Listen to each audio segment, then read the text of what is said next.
Welcome to Some TV Movie Channel, your home for amazing movies and non-stop entertainment. Get ready to enjoy blockbuster hits, timeless classics, and exciting stories from every genre. Whether you love action, drama, comedy, or adventure, there's always something to watch here. Subscribe and turn on notifications so you never miss the latest uploads. Sit back, relax, and enjoy the movie experience with Some TV Movie Channel. Released in 2020 and directed by Leigh Whannell, the film takes a familiar concept and transforms it into a tense psychological thriller. I went into it expecting a fairly typical horror movie, but it surprised me by focusing far more on fear, control, and paranoia than I anticipated. Elisabeth Moss also delivers a powerful performance as Cecilia, and much of the movie's impact depends on how convincingly she portrays her growing fear and desperation. The movie isn't perfect, and there are certainly a few things that didn't work for me,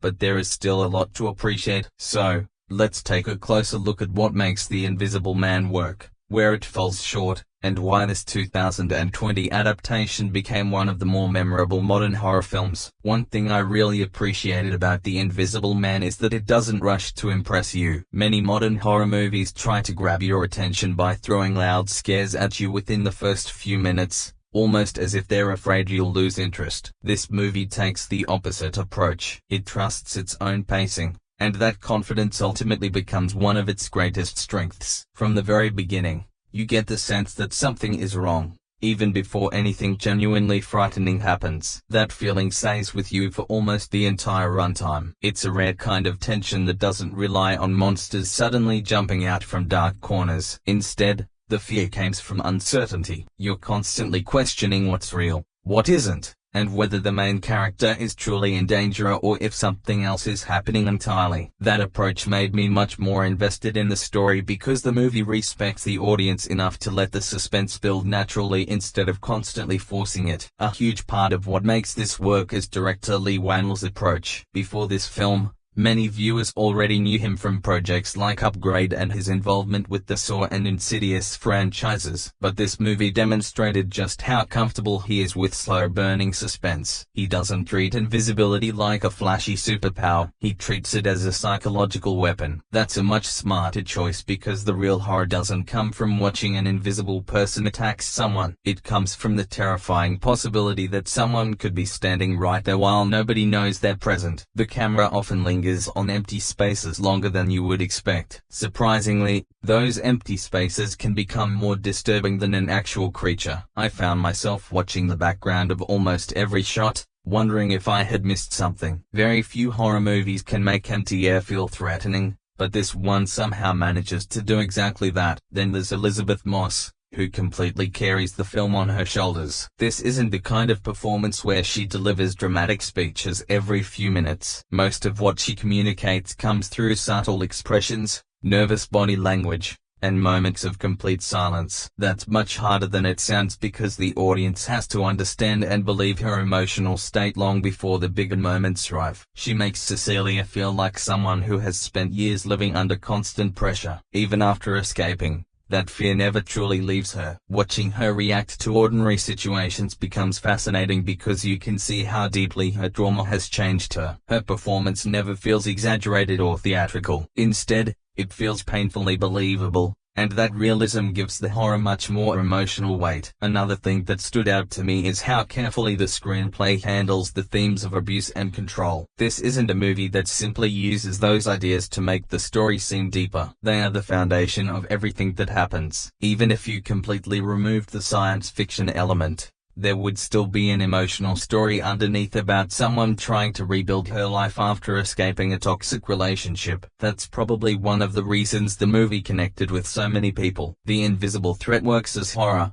but it also represents something many survivors describe: the feeling that an abusive person can still control their lives even after they are physically gone. That's a surprisingly mature idea for a mainstream horror movie, and I think it's one of the reasons critics responded so positively. One thing I noticed while watching is how disciplined the script is. It doesn't waste time introducing unnecessary side plots or dozens of characters simply to fill the runtime. Every supporting character has a purpose, and every conversation moves either the emotional story or the suspense forward. That kind of focused writing is becoming less common, especially in studio horror films where there is often pressure to include comic relief or multiple storylines. Here, the script stays firmly focused on Cecilia's experience. That keeps the audience emotionally connected instead of constantly shifting their attention somewhere else. The cinematography also deserves much more praise than it usually gets. On paper, filming an invisible character sounds simple because there is technically nothing to show. In reality, it's much more difficult because the audience still has to feel that invisible presence. The camera placement does a lot of the heavy lifting. Wide shots become incredibly important because they leave enough empty space for your imagination to take over. Instead of constantly zooming in on faces, the movie frequently frames rooms in ways that make you want to scan every corner. Your brain starts creating threats where there may not even be one. That's psychological filmmaking at its best.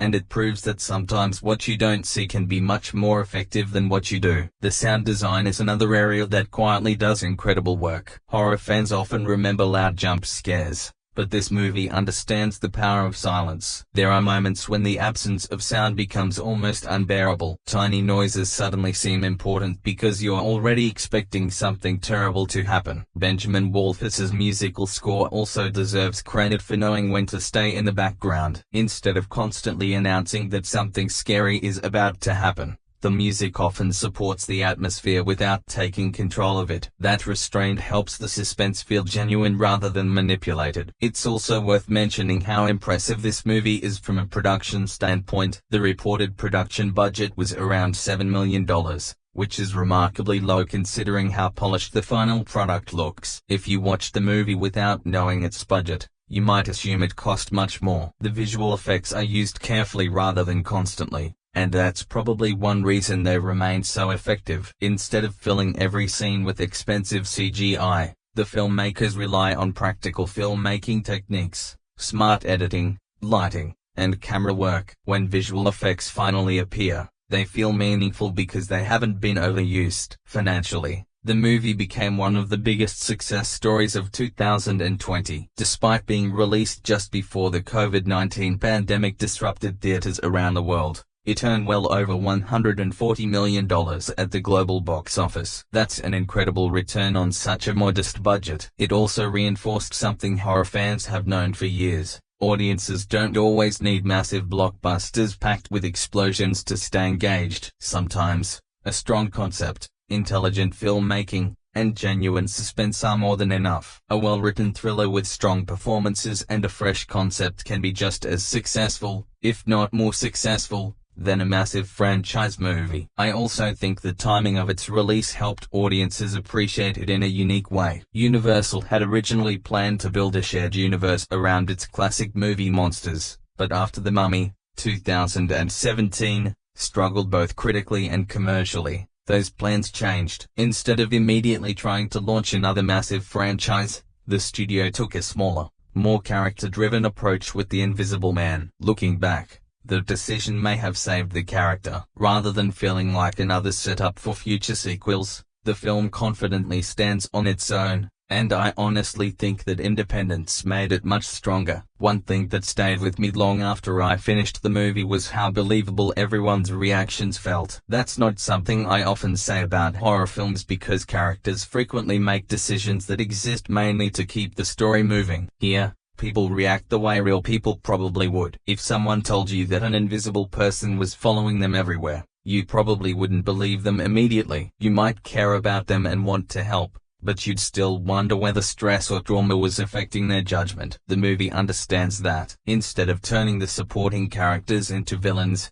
it allows them to respond like ordinary people caught in an impossible situation. That makes the emotional side of the story even more painful because Cecilia isn't only fighting an invisible threat, she's also fighting disbelief. That's one of the smartest aspects of the screenplay. It never forces the audience to choose between psychological trauma and science fiction. For a long time, it keeps both possibilities alive. Even if you have a strong feeling about what's happening, the film creates enough uncertainty to make you question your own assumptions. I caught myself changing my mind more than once. That's a sign of good writing because suspense isn't only about wondering what will happen. Sometimes, It's about wondering whether your own interpretation of events is actually correct. The script keeps playing with that uncertainty without making it feel like a cheap trick. Elisabeth Moss deserves even more credit when you consider how difficult this role actually was. Much of her performance depends on interacting with something that isn't physically there. Imagine having to act terrified while staring down an empty hallway or speaking to someone who would only be added through visual effects months later. That requires an incredible amount of imagination and control, yet none of it feels forced. Every nervous glance,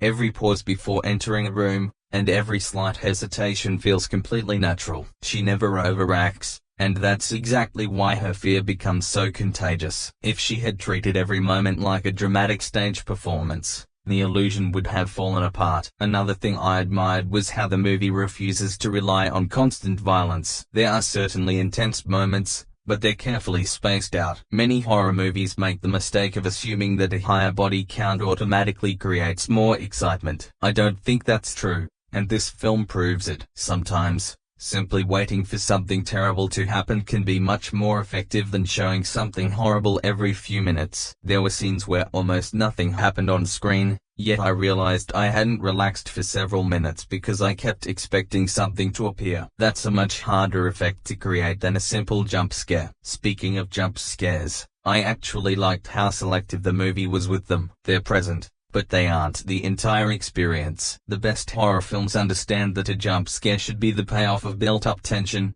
not a replacement for it. Here, when a shocking moment happens, it feels earned because the suspense has already done most of the work. You're nervous before anything unexpected even happens. That difference might seem small, but it completely changes the way the scares land. Instead of making you jump simply because of a loud sound, the movie makes you jump because you've been emotionally invested in the tension for several minutes. I also found the editing surprisingly impressive. It's one of those technical aspects most people don't notice unless it's done badly. The cuts are patient, and the movie allows scenes to breathe instead of rushing from one dramatic moment to another. That slower rhythm gives the audience time to absorb what's happening and build anticipation on their own. In a strange way, the editing trusts viewers to stay engaged without constantly reminding them that they're watching a thriller. That confidence pays off because the pacing feels controlled rather than slow. From a visual standpoint, the production design is much more important than it initially appears. Since the central thread usually can't be seen,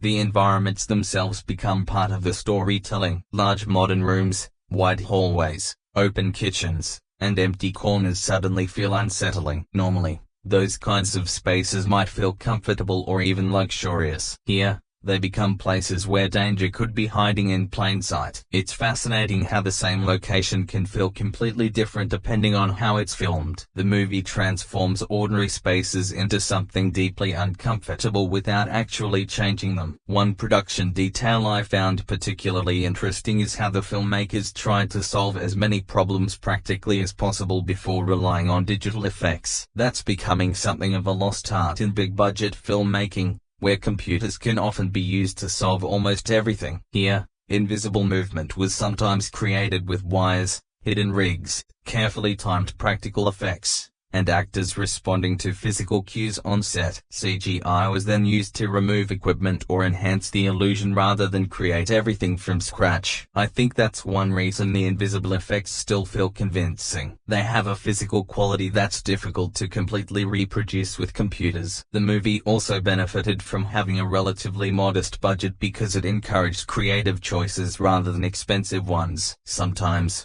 limitations push filmmakers toward better ideas. If this had been a $150 million blockbuster, there might have been pressure to include bigger action sequences, endless visual effects, or unnecessary spectacle. Instead, the focus stayed exactly where it belonged, on atmosphere, character, and suspense. Ironically, spending less money may have actually helped make the movie stronger. Audience reactions seem to reflect that as well. Horror fans appreciated the fact that the film respected their intelligence instead of repeatedly explaining every detail. Even people who normally don't watch horror recommended it because it works equally well as a psychological thriller. Critics praised the direction, Elisabeth Moss's performance, and the fresh way the film reimagined a classic Universal monster. It ultimately received extremely strong reviews, earning one of the highest critic scores for a modern studio horror movie. That's no small achievement in a genre that is often overlooked, and it says a lot about the film's overall quality. Another thing I noticed is that the movie never loses sight of its emotional core. A lot of thrillers begin with an interesting concept but gradually become more focused on twists than on the characters. Here, no matter how intense the situation becomes, the emotional damage caused by abuse remains at the center of the story. That gives every suspenseful moment greater meaning because the movie isn't simply about survival. It's about taking back control of a life that someone else tried to dominate for years. Without that emotional foundation, The Invisible Man could easily have felt like nothing more than a clever gimmick. If there's one area where the movie quietly outshines many bigger horror productions,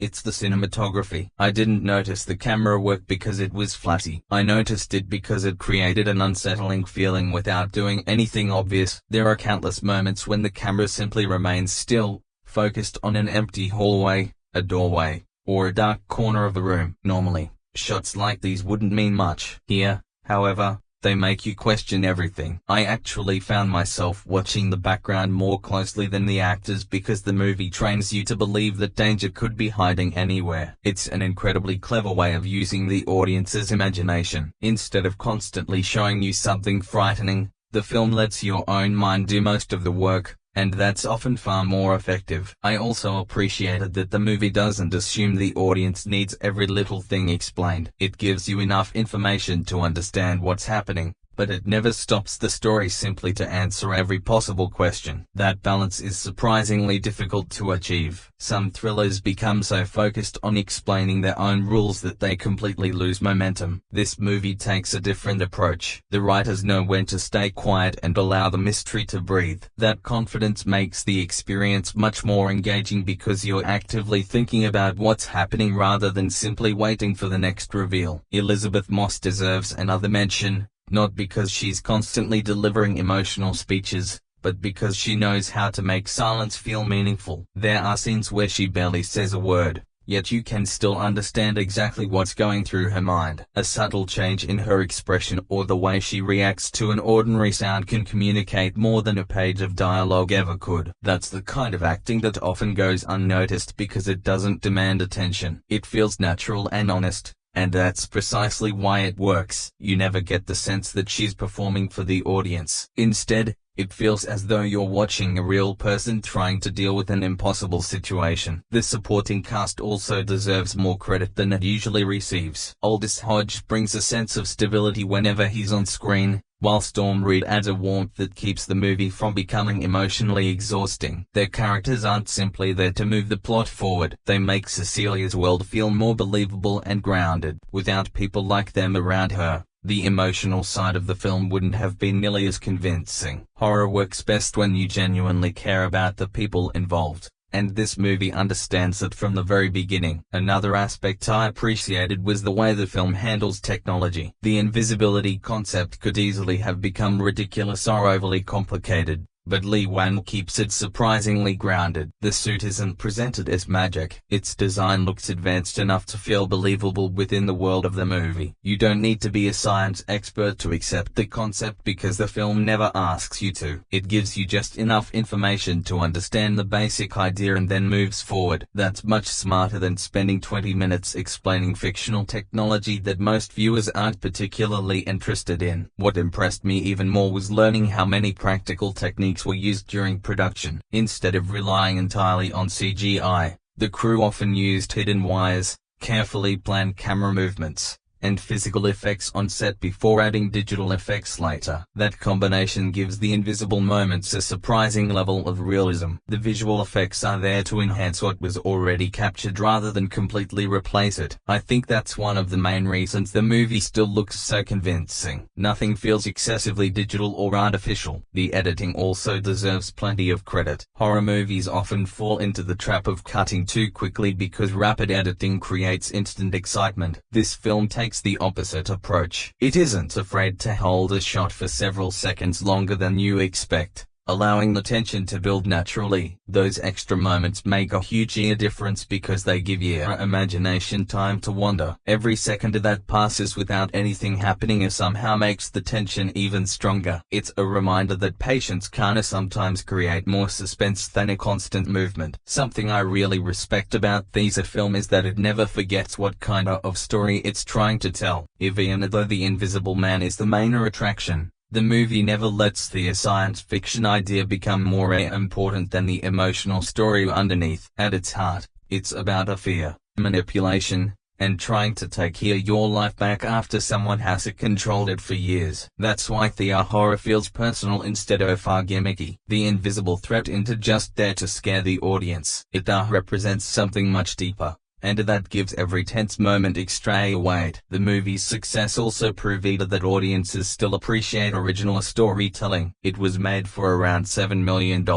which is tiny compared to most studio productions. Yet, it earned more than $140 million worldwide. That's an incredible result, especially for a film that depends more on atmosphere than spectacle. It showed Hollywood that a smart script and stronger direction can still compete with movies that cost 10 or 20 times as much. Sometimes creativity really does matter more than budget. Looking back now, I think one of the biggest reasons people continue recommending The Invisible Man isn't because it's the scariest horror movie ever made. It's because it gives you something to think about after the credits roll. The suspense is memorable, and the performances stay with you, and the themes feel surprisingly relevant. A lot of horror films are entertaining for a night and then disappear from your memory a week later. This one sticks around because there's more to it than clever scares. That's what separates a good thriller from one that people keep talking about years later. A lot of horror movies lose their identity once the mystery starts becoming clear, but I never felt that here. Usually the first half is stronger because the unknown is doing all the work, and once the audience understands what's happening,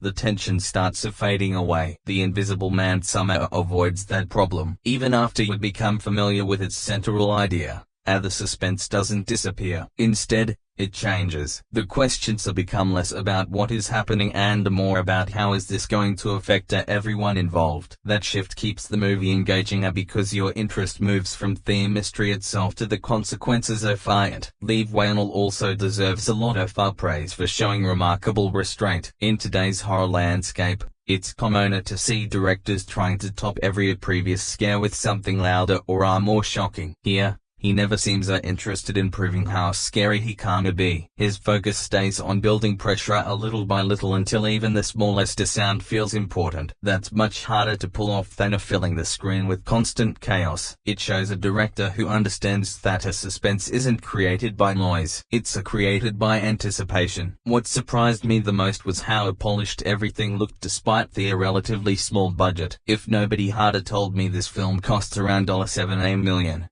I honestly would have guessed much higher. Every location feels carefully chosen, the lighting is consistently strong, and the visual effects blend naturally into the environment. There isn't a single moment where I stopped and thought that looks fake. Considering how expensive invisible effects could have become, that's genuinely impressive. It proves that smart planning often matters more than unlimited resources. The production design deserves a lot more attention than it usually gets. Most of the places we spend time in are modern, clean, and filled with open spaces. Under normal circumstances, those locations would feel comfortable. But this movie completely changes that feeling. Suddenly, a quiet living room doesn't seem relaxing anymore. An empty hallway becomes something you don't trust. A doorway feels like a possibly hiding place instead of just another part of the house. The film takes ordinary locations and makes them unsettling without changing anything about them. That's a sign of thoughtful filmmaking rather than expensive filmmaking. Something I really enjoyed was the way the movie respects silence. Many horror films seem afraid of quieter moments, almost as if they think the audience will get bored. This understands that silence can be one of the most powerful tools in the genre. There are scenes where almost nothing is happening, but you're still sitting there completely focused because you're waiting for the slightest movement or sound. That kind of tension can't be created by loud music alone. It comes from careful timing and confidence in the material. Benjamin Walish's score fits that approach perfectly. Instead of dominating every scene, The music quietly supports the mood. There are moments where it slowly builds beneath the dialogue without demanding our attention, and then there are other moments where it disappears almost too entirely. That balance makes the emotional scenes feel more genuine and the suspenseful moments even more uncomfortable. It's the kind of soundtrack you don't always notice while watching, but you'd definitely notice if it wasn't there. I also appreciate that the movie never tries too hard to make every character perfect. People make mistakes. Some believe Cecilia,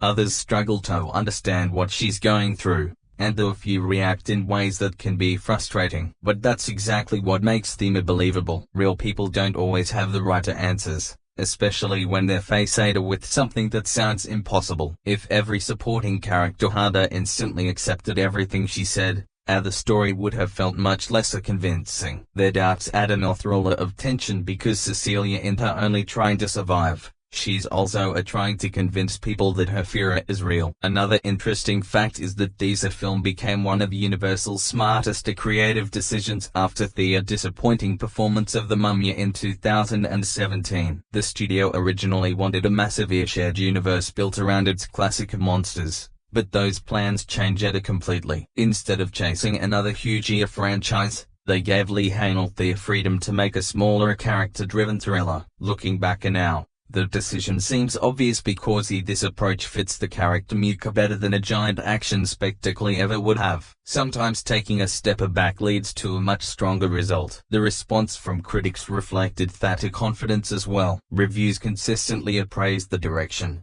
screenplay, and Elisabeth Moss's performance. Horror is one of those genres that often struggles during awards season, but this movie earned recognition in several critics' circles because people saw it as more than just another scary film. It proved that horror can be thoughtful, emotional, and technically impressive at the same time. That's probably a reason it still comes up whenever people discuss the best horror movies of the last decade. After finishing it, I didn't feel like I had simply watched another thriller. It felt like I'd seen a movie that understood exactly what it wanted to be and never lost sight of that goal. It doesn't waste time chasing unnecessary subplots. It doesn't rely on endless CGI, and it never sacrifices its emotional core just to create bigger scares. Everything feels carefully measured, from the performances to the direction and even the pacing. That's a difficult balance to maintain, and it's one of the biggest reasons the film leaves such a strong impression long after it's over. What makes The Invisible Man more interesting than a normal cat and mouse thriller is the way it turns control into the actual weapon. Adrian doesn't need to be in the room physically to affect Cecilia. The possibility that he might be there is enough to change the way she behaves. That's a very smart idea because it means the film doesn't have to show the threat constantly. Cecilia's fear does the work for it. She checks rooms, watches people's reactions, questions her own decisions, and struggles to convince others that what she's experiencing is real. The invisible suit gives Adrian an advantage, but the real power comes from making Cecilia doubt herself. That connects strongly with the film's portrayal of abusive relationships. I think this is where the movie becomes much more than a simple remake of an old monster story. Adrian isn't frightening only because he can disappear. He's frightening because the relationship has already taught Cecilia to live in fear, even after she escapes. That conditioning follows her. The movie understands something important about psychological abuse. Leaving a persona doesn't automatically erase the control they've had over you. The fear can remain even when the person is no longer physically present. That's a heavier subject, but the screenplay handles it without turning the movie into a lecture. Elisabeth Moss is especially convincing in those moments because she doesn't play Cecilia as fearless. She looks exhausted, angry, confused, and sometimes completely overwhelmed. That's important because a character always knows exactly what to do to make the situation feel like an action movie. Cecilia doesn't have all the answers. She makes mistakes. She panics. And there are moments where you can tell her she's struggling to separate what she knows from what she fears. That vulnerability makes her eventual determination much more satisfying because it feels earned. I also think the movie makes a smart decision by giving Cecilia a reason to stay quieter and cautious rather than immediately going public with everything. From the outside, her claims sound almost too impossible. If someone tells you their abusive ex has become invisible, The natural reaction is probably disbelief. The movie uses that problem to create a tension without making the supporting character stupid. Their skepticism makes sense. That's a small writing detail, but it keeps the entire situation grounded. The relationship between Cecilia and her sister also adds an emotional weight to the story. It shows her that the damage caused by Adrian isn't limited to one person. His behavior has so affected Cecilia's relationships and her ability to trust people around her. That makes the stakes feel larger without needing a huge cast or complicated mythology. The movie doesn't need to explain every detail of their past because their performances communicate enough of it through their interactions. Then there's Adrian himself, played by Oliver Jackson-Cohen. What's interesting is that the performance works even when his face isn't doing much of the heavy lifting. The character has to feel threatening before the audience fully understands what he's capable of. And Jackson-Cohen manages to create that impression through voice, posture, and the personality established around him. His character is presented as intelligent, wealthy, confident, and controlling. That combination is more disturbing than making him some obvious monster from the beginning. He doesn't look like the kind of person everyone would immediately fear, and that's part of what makes the character effective. The screenplay also deserves credit for not making invisibility an unlimited superpower. There are practical limitations to the technology, and those limitations matter. If the suit worked like magic, there would be no suspense because Adrian could basically do anything. Giving the concept rules create easier opportunities for the characters to fight back. That's important in a thriller because the audience needs to believe that the protagonist has at least some chance of surviving. The conflict becomes more interesting when both sides have advantages and weaknesses. The action scenes are another area where I think the movie finds a good middle ground. It isn't an action film pretending to be horror. When physical confrontations happen, they're messy and uncomfortably rather than glamorous. People get hurt, spaces become chaotic, and the camera doesn't make violence look stylish just for the sake of it. That keeps the tone consistent with the rest of the movie. Even when things become more physical,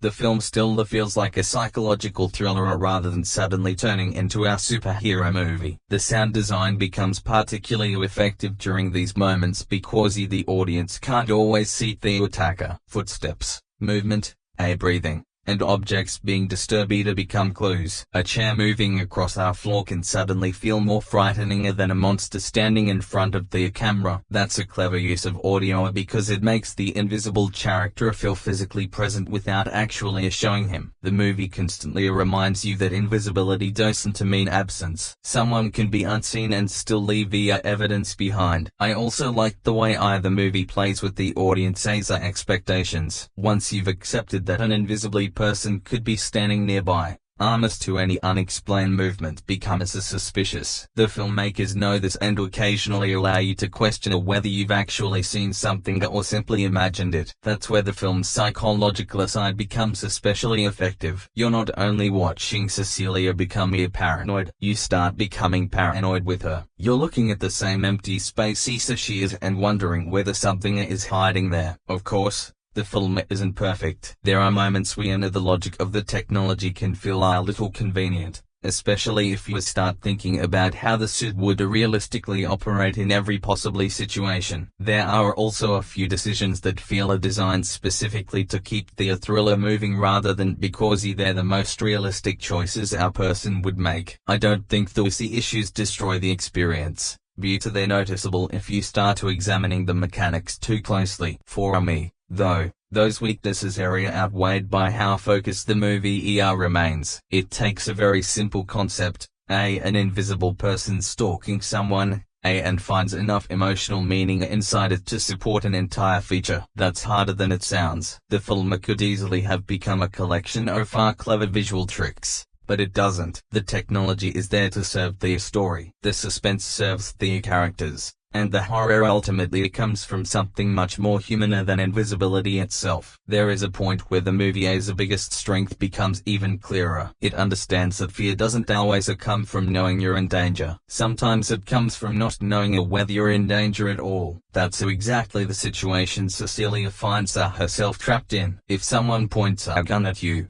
at least you know where the threat is. Here, She can walk into an empty room and still have no idea whether she's alone. That uncertainty gives the movie a different kind of tension, and I think that's where Leigh Whannell gets the most out of the concept. The way the camera handles those empty spaces is especially clever. A normal director might show the invisible mana through obvious visual effects, but the movie often does the opposite. It gives you a perfectly ordinary room and asks you to study it. A curtain moves slightly, an object shifts, or the lighting changes in a way that makes you wonder if something is there. Sometimes you're right, and sometimes you're simply looking for a threat because the movie has trained you to expect one. That uncertainty keeps the audience involved. You're not just watching the movie anymore, you're searching the frame along with Cecilia. I think that's also why watching this film for a second time can be interesting. Once you already know the major twists, how the experience changes. The first viewing is mostly about uncertainty and discovery, while our repeat viewing lets you pay attention to the filmmaking tricks. You start noticing where the camera is positioned, how long it holds a shot, and how objects are placed within the frame. Details that seemed completely normal the first time suddenly feel suspicious. That's usually a sign that a thriller has been constructed carefully rather than relying only on surprise. The movie's approach to sound deserves a similar attention. A lot of the fear comes from things you hear before you understand what caused them. A strange noise from another room can make you uncomfortable even when the screen looks completely normal. The sound team understood that invisibility creates a problem. If the villain can't be seen, audio has to provide some of the physical presence. They solved that problem without constantly giving away the answer. Sometimes you hear something clearly, and sometimes the sound is so subtle that you're not even sure whether it was part of the scene or something you imagined. Benjamin Wallish's score supports the atmosphere without becoming repetitive. There are moments when the music feels almost like a warning, but it doesn't always tell you exactly what you're supposed to feel. That's important because if the score screamed,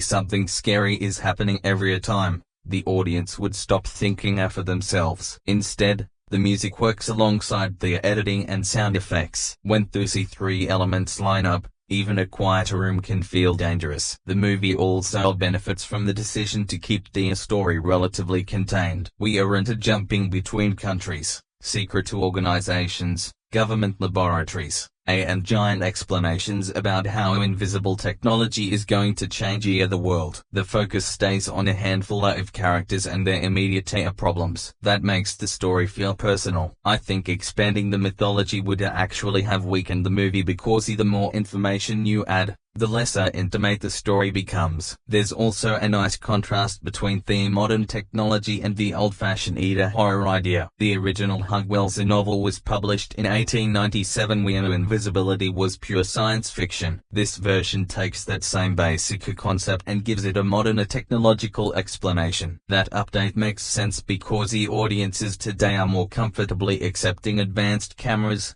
optical technology, and experimental suits than some unexplained magical formula. The filmmakers don't try to copy the original story beat for beat. They take here the central idea and ask what it could mean in the present day. That modernization was a smart choice for Universal as well. The studio owns an of the most recognizable collections of our classic movie monsters. But simply remaking old stories isn't enough anymore. Audiences want a reason for the remake to exist. The invisible mana provides that reason by changing the perspective completely. Instead of making the invisibly character the main mystery, the film puts us firmly on the side of the persona being hunted. That shift gives the story a much more emotional point of view. I also appreciate that the movie doesn't make Cecilia instantly powerful. She isn't introduced as someone who has everything figured out. Her strength develops through the experience. She learns to trust herself again, and that emotional change is more satisfying than simply watching her becoming physically tougher. The story is really about taking back control. The external conflict gives us the thriller,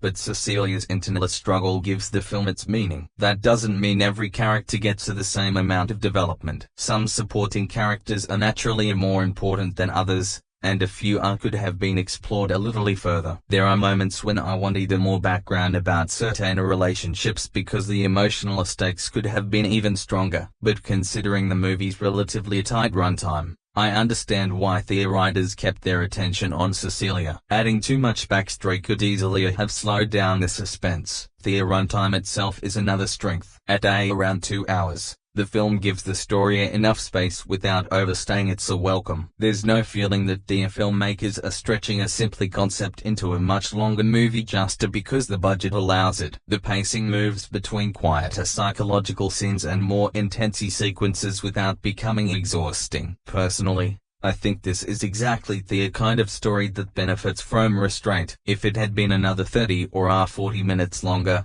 the central idea might have started to feel repetitive. And that's an important point because the invisibility could easily become a joke concept. You can only have so many scenes of people looking at empty rooms before the trick stops working. The movie avoids that by constantly changing the emotional context. Sometimes the invisible presence creates a fear, sometimes disbelief, sometimes anger, and sometimes desperation. The same basic idea produces different reactions depending on what Cecilia is experiencing. That variety keeps the concept from becoming stale. The more I think about the film, the more I appreciate how many departments are working together to create the same feeling. The camera creates uncertainty. The sound creates a physical presence. The editing controls when information reaches us. The score shapes the mood. And the performances make the situation emotionally believable. None of these elements would be as effective by themselves. It's the combination that makes the movie work. That's why The Invisible Man feels more carefully made than a lot of horror films built around much bigger budgets. The most interesting change in the movie here is the way Cecilia's fear slowly turns her into determination. I like that the film doesn't suddenly flip a switch and turn her into some unstoppable action hero. Her confidence here comes in pieces. She makes a decision, doubts herself,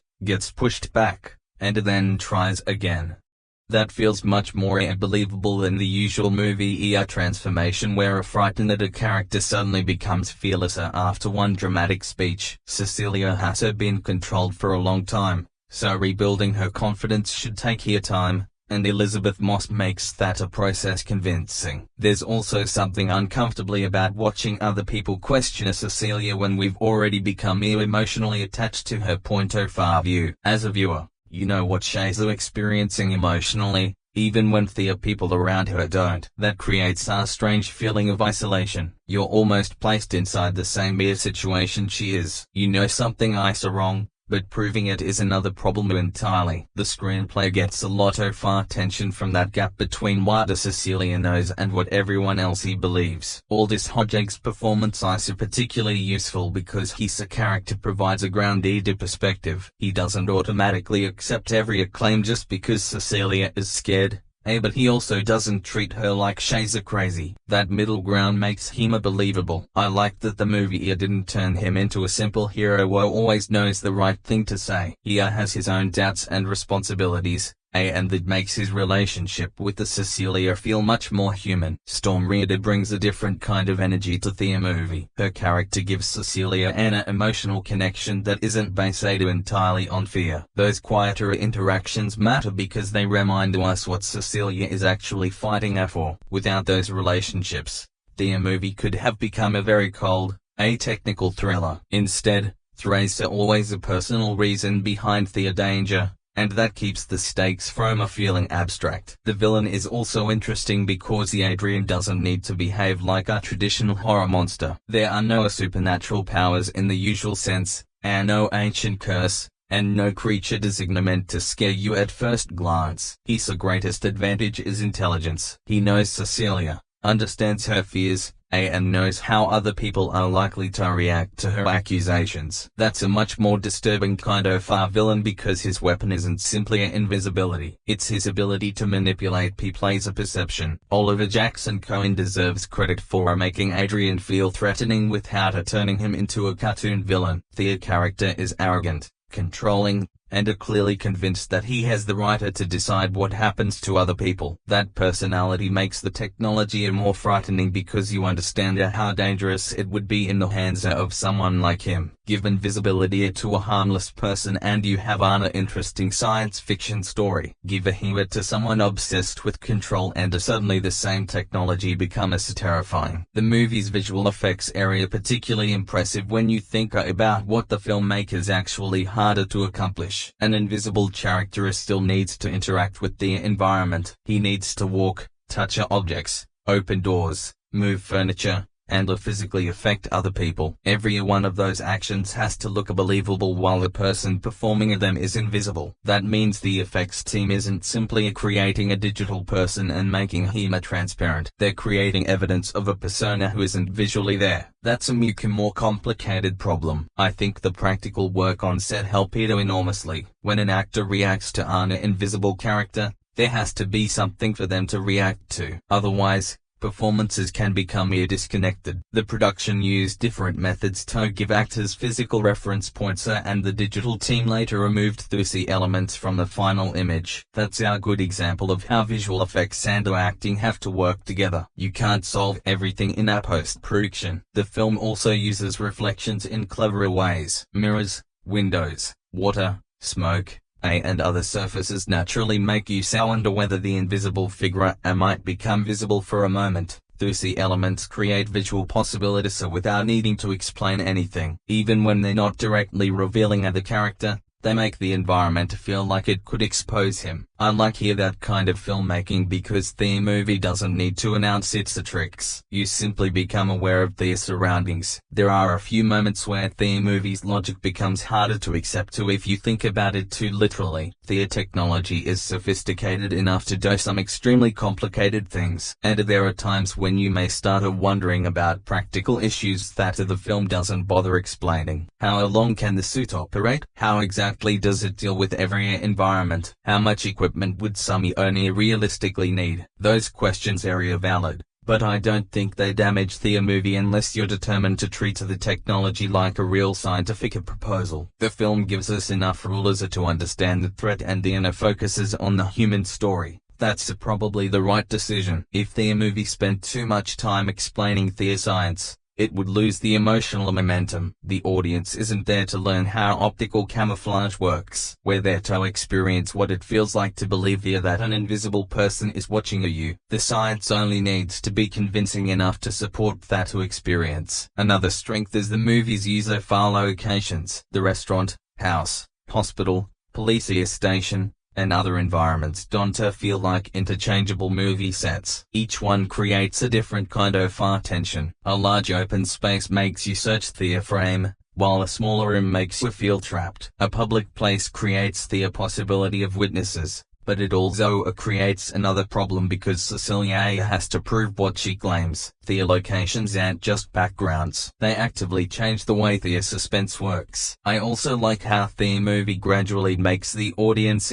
question what kind of film they're watching. At first, it feels like a psychological thriller. Then it becomes more openly frightening. At certain points, the intensity moves toward action, but it never completely abandons the emotional story underneath. That mixture could easily have become messy. Yet, the film keeps its identity because every genre element is connected to Cecilia's situation. For me, that's the real achievement here. The Invisible Man takes a concept that could have been treated as a simply monster gimmick and turns it into a story about control, fear, trust, and survival. The invisible suit is the hook, but the human conflict is what keeps the movie interesting. Without that emotional foundation, all the clever camera tricks in the world wouldn't have been enough to carry 2 hours. Thankfully, the movie has both. The movie gets especially interesting when you look at how it plays with the trust. Cecilia isn't only trying to convince other people that an invisible person exists. She's also trying to convince herself that she can trust her own judgment. Again,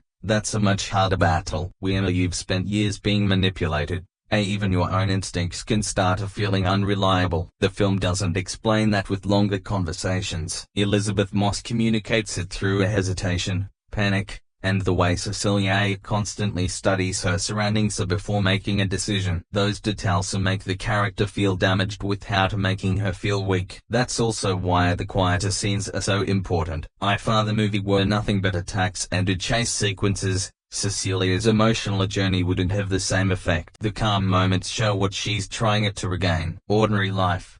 A normal conversation, a safe room, the ability to sleep without worrying about someone watching her. Those things become meaningful because the film has established how difficult they are for her. The stakes aren't simply about staying alive. They're about being able to live without fear. The screenplay is strongest when it understands that difference. Survival is the obvious goal, but freedom is the deeper one. Cecilia isn't just trying to defeat Adrian, she's trying to reach a point to where his presence no longer controls her decisions. That's why the story feels more satisfying than a standard revenge thriller. Revenge might end the immediate conflict, but reclaiming control is what gives the character's journey emotional meaning. I also think the movie makes good use of Cecilia's intelligence. She isn't saved by luck every time something goes wrong. She observes things, thinks about what she has seen, and tries to figure out how the invisible technology might work. That makes her feel like an active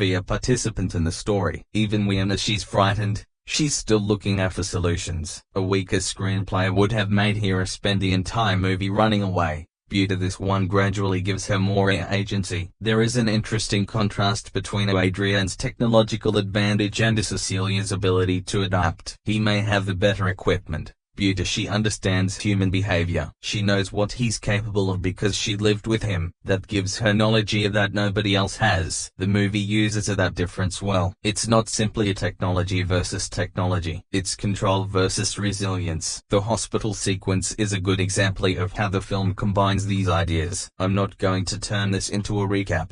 But what makes that stretch effective here isn't just the violence, it's the confusion surrounding it. People are trying to understand what they are seeing, while Cecilia is trying to react to something they can't see.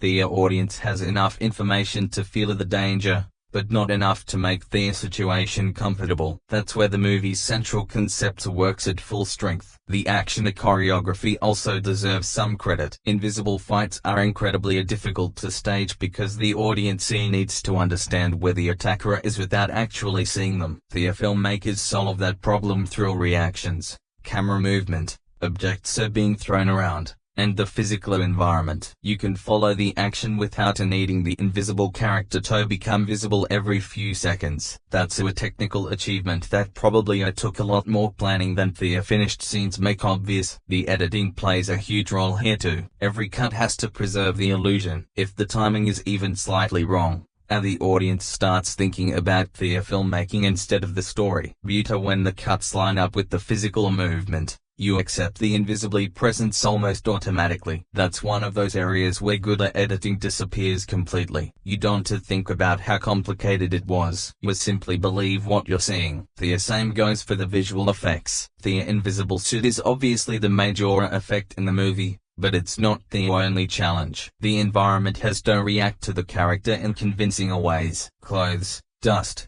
water, objects, shadows, and reflections all become potential clues. The effects team had to create the feeling of a person occupying a physical space without showing that a person. That's why the best invisible man moments aren't necessarily the biggest ones. Sometimes a tiny environmental change sells the illusion better than a huge digital sequence. Another reason the movie works is its color and lighting. The film often uses cool, muted tones that make the environments feel emotionally distant. When warmer colors appear, they stand out more because you've spent so much time in colder surroundings. It isn't a movie that's constantly using extreme horror lighting. A lot of the locations are brightly visible, which makes the situation even more uncomfortable. Darkness can hide a threat, but bright rooms can make you wonder why you still can't find the person who's there. That choice is especially effective because it avoids one of the oldest horror cliches, simply making everything dark. The filmmakers don't need darkness to hide the invisible man. He is already hidden. That allows them to create a tension in places where you'd normally feel safe. Daylight, public spaces, and well-lit rooms don't automatically protect the characters. The danger can't exist anywhere. The movie's connection to modern technology is also worth thinking about. In an older version of this story, invisibility would feel like a pure fantasy. Here, the idea is tied to cameras, optical technology, and surveillance. That makes the concept feel much closer to the world we live in, where we're already surrounded by technology that can watch, record, track, and manipulate information. The film takes that anxiety and turns it into a horror story. It doesn't need to explain the connection directly because the concept itself is enough. That's a reason the movie feels surprisingly current even though it was released in 2020. Its central fear isn't really about it disappearing. It's about someone having access to you while you have no way of proving it. That's an anxiety that can exist in many forms, and the movie gives it a physical face, or more accurately the absence of one. There are definitely moments where the story asks us to accept coincidence or technological possibilities that probably wouldn't survive a strict real-world examination. But I'm willing to give the movie some room there because the internal rules remain consistent enough for the thriller to function. I don't need the suit to be scientifically perfect. I need the movie to make me believe in its consequences, and for most of the runtime it succeeds. What I appreciate most is that the film never lets its message completely overpower the entertainment. It has something serious to say about abuse and control, but it still remembers that people came to watch our thriller. The scares are there, the suspense is there, and the action has a real impact. That balance is difficult, and the movie mostly manages it without becoming preachy. The more I look at Cecilia as a character, the more I think the movie's real story is about rebuilding a sense of control. At the beginning, she's not simply scared of Adrian. She's scared of what might happen if she fails to stay one step ahead of him. That fear affects almost every decision she makes. What I like is that the screenplay doesn't treat recovery as something that happens overnight. Cecilia has to learn how to trust herself again, and the movie lets that happen through her actions rather than giving her a convenient speech about becoming stronger. That makes Elisabeth Moss's performance even more important. She doesn't play Cecilia as someone who is constantly looking for sympathy. In fact, there are moments where her anger is much stronger than her sadness. You can feel how frustrating it is for her when people question what she knows. Moss manages to keep those emotions under control without making the character feel emotionally flat. There's always something happening behind her eyes, and that makes even simply conversations worth watching. I think this is also where the film separates itself from a lot of revenge thrillers. It doesn't spend all its energy trying to make Adrian look like the most evil person imaginable. Instead, it shows how control works. Someone doesn't have to be physically violent every second to make another person afraid. The threat can exist through intimidation, manipulation, money, reputation, and the fear that nobody will believe you. The invisibility technology simply gives us that idea a literal form. The supporting characters make this theme stronger because their reactions aren't always predictable. Some people want to help Cecilia, but don't fully understand her situation. Others believe what they can see rather than what she's telling them. That's frustrating from her perspective, but it also makes sense. If someone showed up claiming an invisible attacker was responsible for something,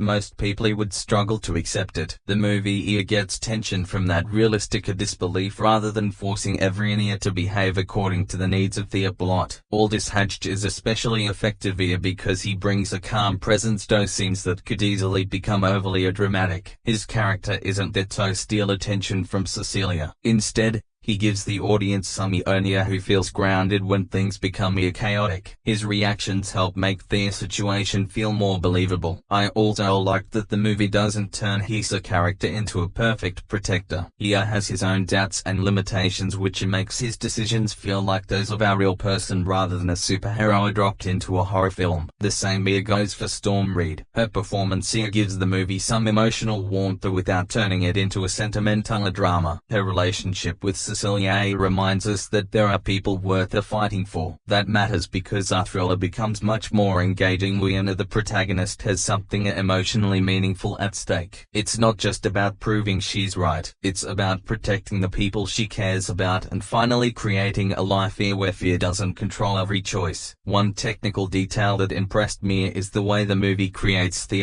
illusion of invisible movement without constantly relying on digital imagery. The filmmakers often use environmental clues instead. A chair moves, an object gets knocked over, a door changes position, or someone's body reacts to an impact. A brain automatically fills in the missing person. That's a very clever approach because the audience participates in creating the character. We know Sumionia is there because the world around them is reacting. The visual effects work becomes even more impressive when we consider the different conditions the suit has to function in. In darkness, the character can disappear easily. In rain, smoke, or other environments, invisibility becomes more complicated. Those situations create opportunities for the filmmakers to reveal just an author of the figure without completely ruining the concept. The movie uses those possibilities carefully, and that keeps the suit from feeling like a magic trick that works whenever the script needs it to. Another thing that deserves credit is the production team's decision not to make the suit look overly complicated on screen. The designer's futuristic beauty is still believable. The hundreds of tiny cameras and optical components give the technology a physical explanation without turning the movie into harder science fiction. You understand what the suit is supposed to do, but you don't need a technical manual to follow it. That's exactly the right amount of information for this type of story. The film's connection to the original Wells concept is also interesting. Wells wasn't simply writing a story about a man who could disappear. The original novel explored what might happen when someone gains a power that removes normal social consequences. This 2020 version takes that basic idea and focuses on the consequences for the person being targeted. It's less concerned with the fantasy of invisibility and more interested in what such power would mean when placed in the hands of an abusive person. That change in perspective makes the movie feel surprisingly modern. Instead of asking, what would you do if you could become invisible? It asks, what would it be like if someone who already had power over you could become invisible?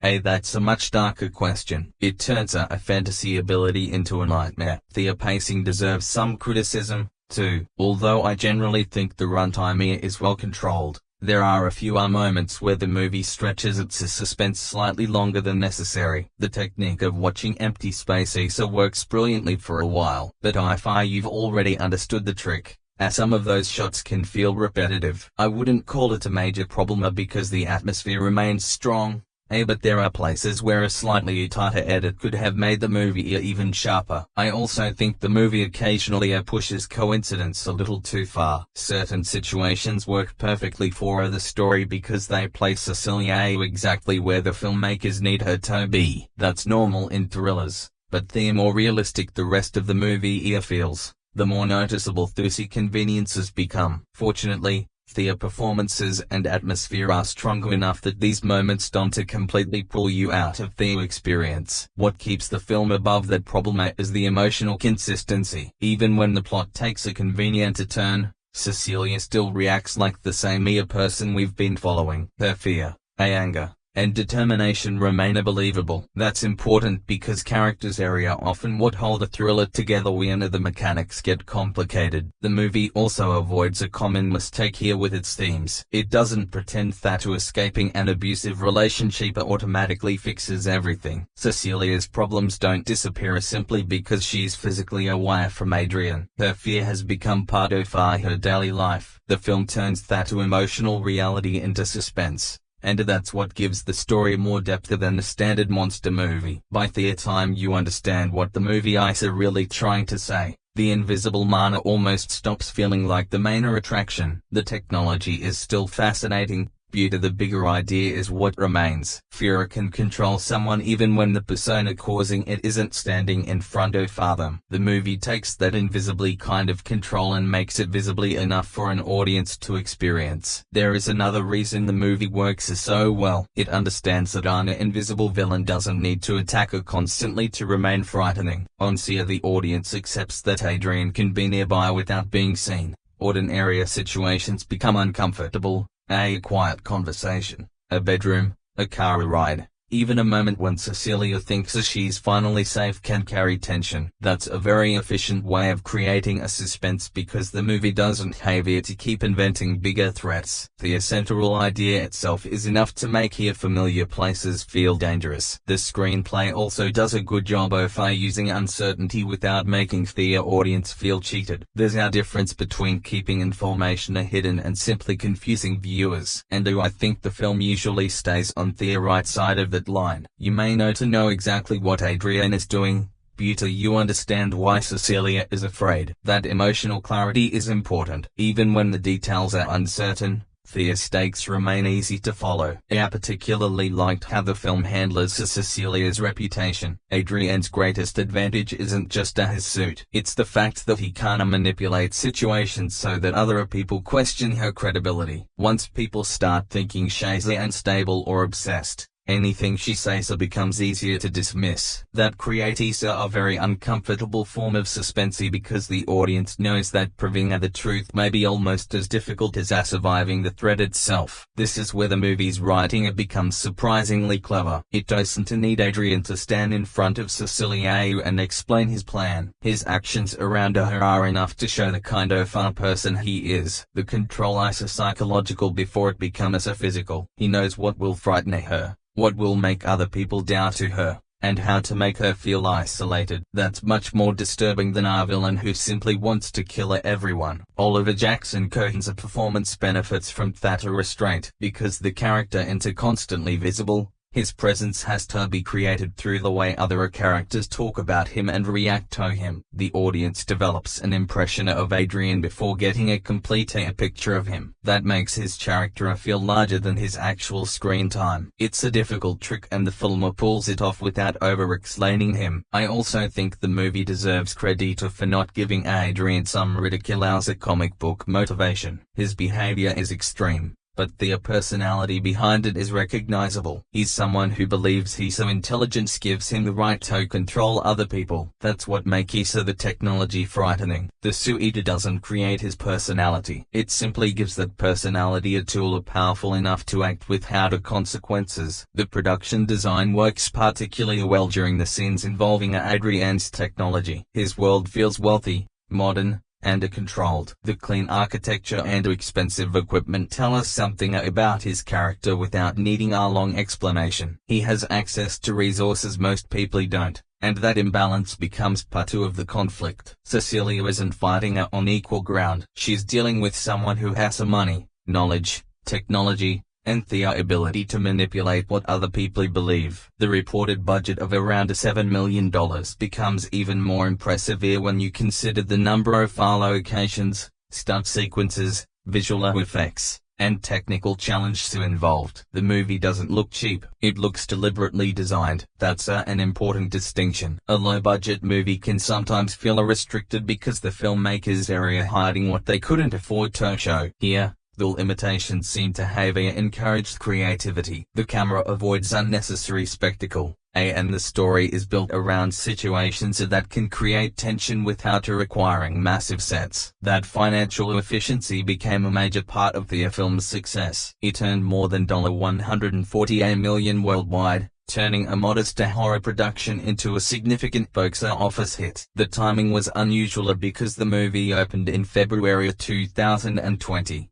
Just before the global theatrical shutdowns caused by COVID-19. Despite the disruption, it performed strongly enough to become one of Universal's notably genre successes that year. The film also became part of a bigger conversation about how studios should handle classic properties. Universal had already experienced the problems that came with trying to build an interconnected monster universe. The Invisible Man showed that DC characters didn't necessarily need to be connected to each other. They could simply be reimagined as individual stories with their own tone and creative direction. That approach gave gave filmmakers more freedom and gave audiences a movie that didn't feel like homework for our future franchise. The critical response was an interesting part of its success. Critics generally praised Leigh Whannell's direction and Elisabeth Moss's performance, with many reviews pointing out that the movie managed to combine traditional suspense with themes of domestic abuse. It received a strong overall reception from critics and audiences alike,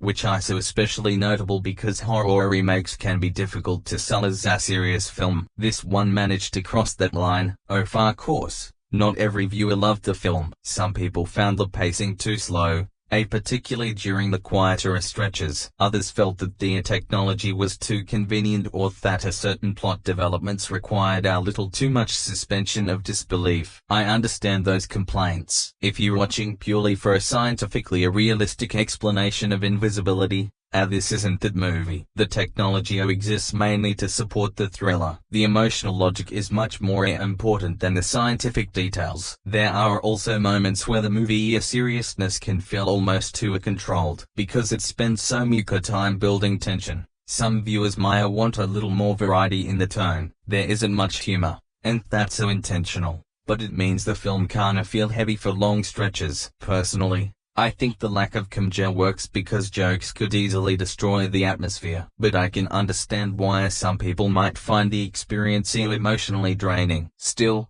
I prefer this kind of commitment over a movie that constantly breaks its own mood. The Invisible Man knows what it wants to be. It doesn't suddenly introduce comic relief because the audience has been tense for too long. It doesn't turn the villain into a joke. It doesn't interrupt the emotional story with the unnecessary world building. That consistency makes the film feel more confident. Another thing I appreciate is that the movie doesn't depend on nostalgia to make the audience care. You don't need to know the older Universal films or read Wells's novel to understand this version. Some only completely unfamiliar with the character can sit down and experience the story without any preparation. At the same time, fans of the original concept can recognize the connection and appreciate the modern interpretation. That's probably the best way to handle an old property. Instead of asking, how do we recreate what people already remember? The filmmakers asked, what can this idea mean now? The answer was a psychological thriller about Samionia whose ability to disappear becomes a tool of control that gives the character a reason to exist in the modern world rather than simply bringing back a famous name. One thing that becomes more interesting once you know how the movie was made is how much of its effectiveness comes from decisions that don't look complicated on screen. The Invisible Man seems like a visual effects problem, but the filmmakers couldn't simply fix everything with gear after filming. The actors needed to know where the threat was, the camera needed to know where to point, and the editing had to preserve the illusion. A lot of other work happened before the computer effects were ever added. That's probably why the finished movie feels more physical than many effects-heavier thrillers. The production team had to create an invisible character who could interact with real environments. That meant figuring out where an unseen actor would stand, how furniture would move, where impacts would land, and how other performers should react. Once those elements were captured, visual effects artists could remove the practical equipment and create the final illusion. It sounds straightforward when you describe it in one sentence. View to every shot has its own problems. The fact that most viewers never stop to think about those problems is actually a compliment to the crew. Leigh Whannell's background also helps explain why the movie feels so focused on tension rather than spectacle. He had already worked extensively in horror and thriller filmmaking,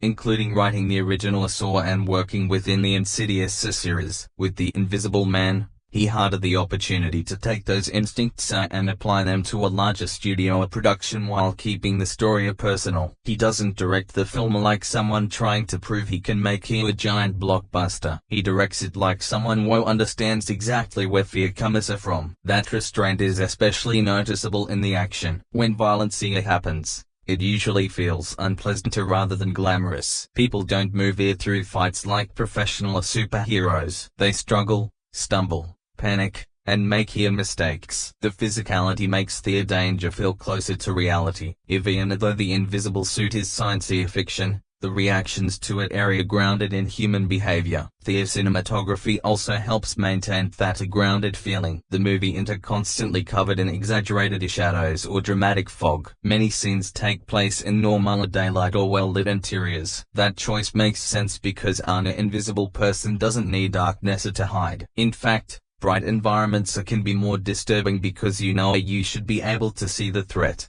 yet you can't. The absence of darkness removes the usual excuse for why the characters can't find the monster. There are moments where the framing becomes almost frustrating on purpose. You'll see an empty area of the room and start wondering whether the invisible man is standing there. The camera doesn't immediately answer you. It waits. Sometimes nothing happens. Sometimes something does. That uncertainty is one of the film's strongest weapons, and it requires a lot of confidence from the director because there is always a risk that the audience will become bored. For me, the movie mostly avoids that problem because the empty spaces are connected to Cecilia's emotional state. We're not just looking at a blank corner because the director thinks blank corners are scary. We're looking because Cecilia is looking. Her fear changes the way we see the environment. A room that would normally feel harmless suddenly becomes threatening because we understand why she doesn't trust it. The score and sound effects reinforce that relationship. Benjamin Wallach's music can become aggressive when the tension reaches a certain point,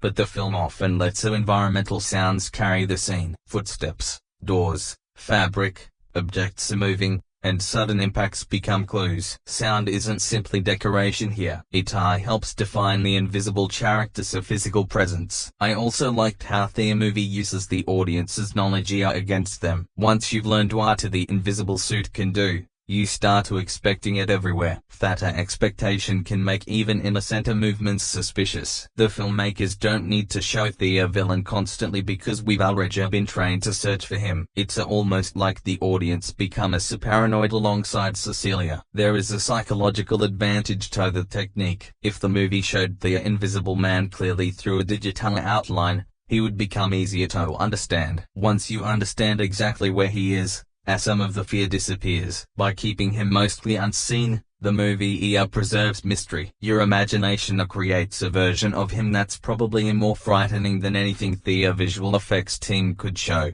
That doesn't mean the visual effects aren't important. They are. The suit itself had to look technologically believable, and there are scenes where the invisible body becomes partially visible required digital work. But the movie never treats CGI as the main attraction. That's a major reason the effects have aged well. They were designed to serve the shot instead of becoming the shot. The casting was another smart decision. Elisabeth Moss had already built our reputation for intense dramatic performances, particularly through her television work, and that experience translates well here. She can carry longer stretches of screen time without needing another actor to constantly push the scene forward. That's important because Cecilia is alone in many of the movie's most important moments. If the later performance weren't strong enough, those scenes would collapse. Oliver Jackson-Cohen was also a good choice because he doesn't need to physically dominate the movie to create a threatening personality.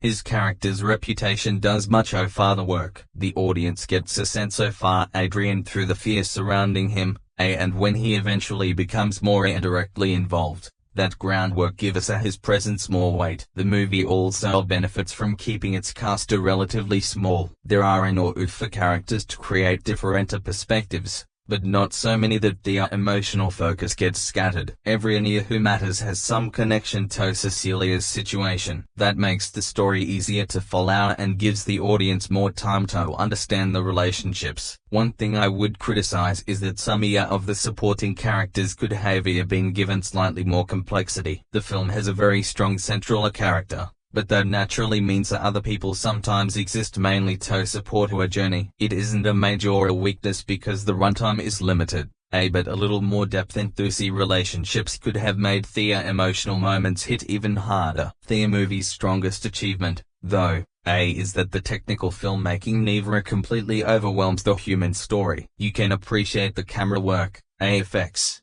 editing, and sound, but you're still primarily concerned with Cecilia. That's exactly how it should be. The technology creates the threat, but the performance gives the threat meaning. And when you put all those pieces together, It's easy to understand why the film received such a stronger response. It isn't revolutionary in every single department, but it is remarkably consistent. The direction knows what tone it wants. The acting supports that tone. The effects serve the story, and the screenplay has a clear emotional purpose. There are flaws, but they never completely break the experience. By the time the movie reaches its final stretch, what matters most isn't whether the invisibility technology is completely believable. What matters is whether Cecilia has changed enough to face the person who has controlled her for so long. That's where the character writing pays her off. The woman we meet at the beginning is mostly trying to escape. The woman we understand near the end is making decisions for herself. The difference here isn't that she suddenly becomes fearless. It's that fear no longer makes every decision for her. That distinction is important because the movie never turns Cecilia into a conventional action hero. She doesn't suddenly become stronger than everyone around her or discover some unbelievable skill that solves the problem. Her advantage comes from understanding Adrian and recognizing that his greatest weakness is his need for control.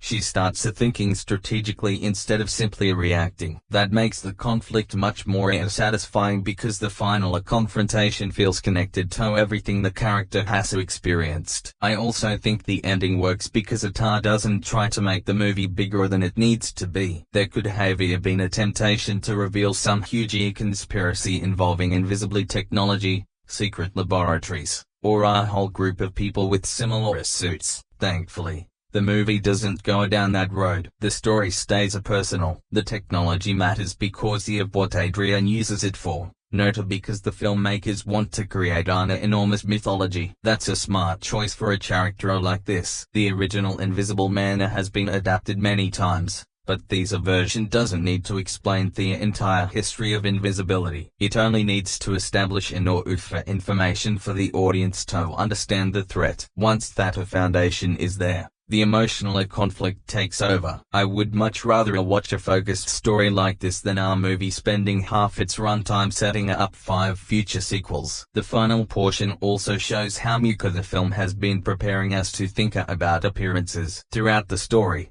Cecilia has struggled with the fact that people judge what they can see. Adrian can't exploit that because his presence isn't visible. Evidence can be manipulated. Events can be interpreted differently. People naturally trust what they can't observe, and that becomes a weakness. The movie keeps returning to that idea without having to explain it directly. There is something satisfying about seeing Cecilia finally understand that she doesn't necessarily need everyone to believe her earlier. Getting other people to accept her version of events is almost an obsession because she wants a confirmation that she's not imagining things. Eventually, her own understanding becomes more important. That's a subtle but meaningful part of her development. She stops waiting for everyone else to validate her experience. The emotional payoff also benefits from Moss' performance. She doesn't play the ending as a triumphant victory lap. There's still low exhaustion there. There's still anger. Even when Cecilia gains some control, you can tell that what happened to Hero has left a mark. I prefer that approach because real trauma doesn't disappear just because the immediate threat has been defeated. The movie doesn't pretend otherwise. The score becomes more intense around the major confrontations,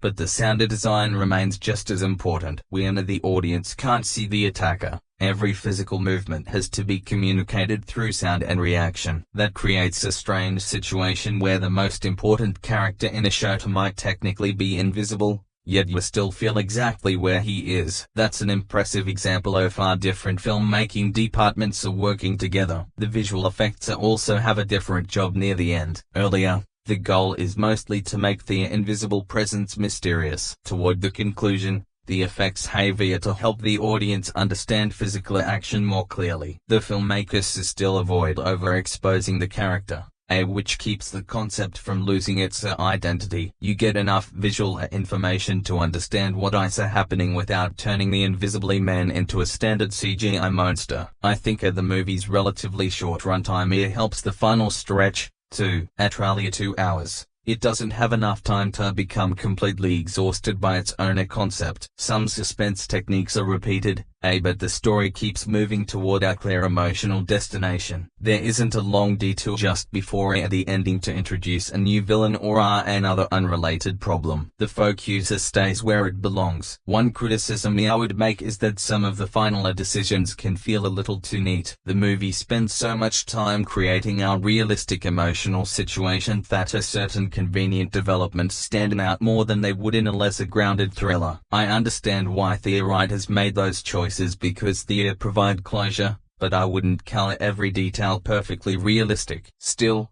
I think the ending earns its emotional effect because it completes Cecilia's journey rather than simply resolving the plot. That's an important difference. A thriller can answer every mystery and still leave you emotionally empty. Here the answers matter because they connect to what Cecilia has been trying to achieve from the beginning. A freedom. The movie also avoids giving you a traditional heroic celebration. There isn't a feeling that everything is magically fixed. Cecilia has survived something terrible, but surviving it doesn't erase the experience. That slightly uncomfortable feeling is so appropriate for the story. It keeps the ending from becoming too sentimental. Another thing worth remembering is how unusual this approach was for Universal's classic monsters. These characters are usually associated with gothic horror, old castles, scientists, monsters, and supernatural imagery. This film takes one of those icons and places him inside a modern psychological thriller about domestic abuse. That's a huge tonal shift,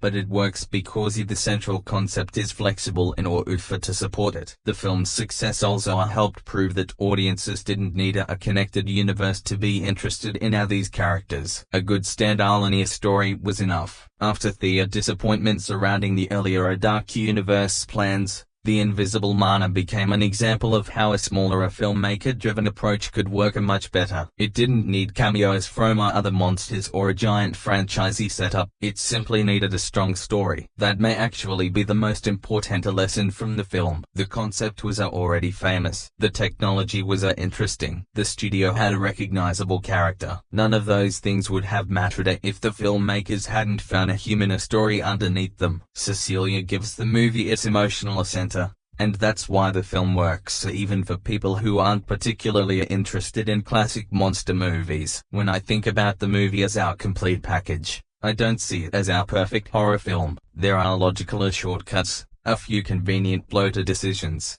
and stretches where the suspense technique could have been tightened, but the strengths are more substantial. The direction is confident, the later performance is excellent, the effects are intelligently used, and the central theme gives the story something to say beyond simply trying to scare the audience. There's another detail that makes the movie more effective than it might sound on paper. It understands the difference between being scared and feeling unsafe. Those two things aren't exactly the same. A jump scare can make you react for a second, but feeling unsafe changes the way you look at everything around you. The Invisible Man spends most of its runtime creating that second feeling. Cecilia isn't simply afraid of an attack. She feels like she has lost the ability to know when she's safe. And that is much more disturbing. That's why the movie's ordinary locations work so well. A home should be the place where you can relax. A restaurant should be a public place where other people are around. A hospital should feel secure. But the film keeps taking these familiar environments and removing that sense of safety. The locations don't need to become dark or haunted. The threat is already enough to change their meaning. I also think the movie is careful about how much information it gives us about Cecilia's relationship with Adrian. We don't need to see every moment of their past to understand what kind of relationship it was. The details that are revealed are enough to establish a pattern of control and intimidation. That makes the story feel more realistic because real relationships aren't usually explained through convenient flashbacks. You understand someone through fragments, memories, reactions, and the things they're afraid to talk about. The writing also avoids making Cecilia as a drama her entire personality. She's frightened, but she's also intelligent, stubborn, caring, and capable of making difficult decisions. That's important because stories about abuse sometimes reduce their main character to nothing except what happened to them. Cecilia feels like a complete person. Her experience has changed her, but it hasn't erased everything else about her. The same mere balance appears in the movie's Treat Me to of Adrian. He's not interesting because he's invisible. He's interesting because the invisibility gives his existing personality a terrifying advantage. If he was simply a normal person without suit, the movie would still work as a thriller, but the concept wouldn't carry the same symbolic power. The technology basically removes the last barrier between his desire for control and his ability to exercise it. There are also some clever details in the way the